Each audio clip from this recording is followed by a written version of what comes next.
Well, we've been talking about this throughout the broadcast day. Tomorrow marks the 151st running of the Kentucky Derby at historic Churchill Downs. Full disclosure, I'm not here to talk about pageantry, fashion, or mint juleps. I'm here to talk about the fleet-footed steeds who will break from the gate tomorrow evening.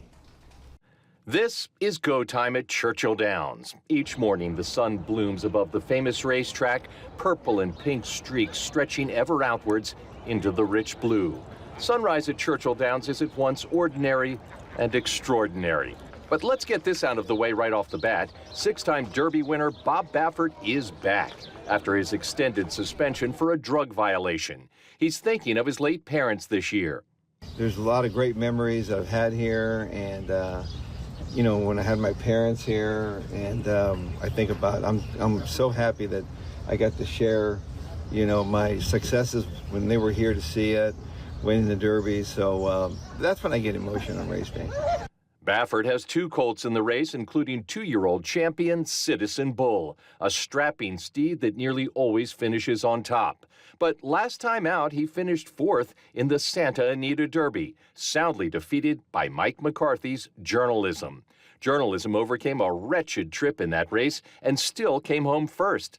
McCarthy is comfortable coaching the Morning Line Derby favorite. I'd say my confidence level is high. I think that's kind of the way you'd want to be coming into this with a horse like him.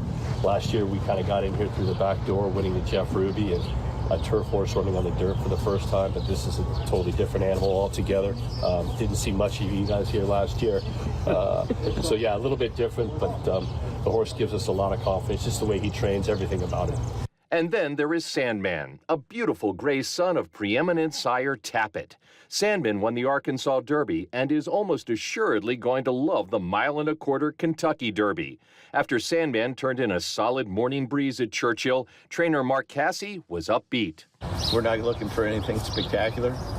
He went off easy. I don't think he even knew he was breezing. He figured it out about the top of the lane. He's like, oh, you want me to go? And he came home really nice. And then I don't know if he saw, but then he didn't want to pull up. So remember, we're wanting to go 1 1/4, so all systems are go.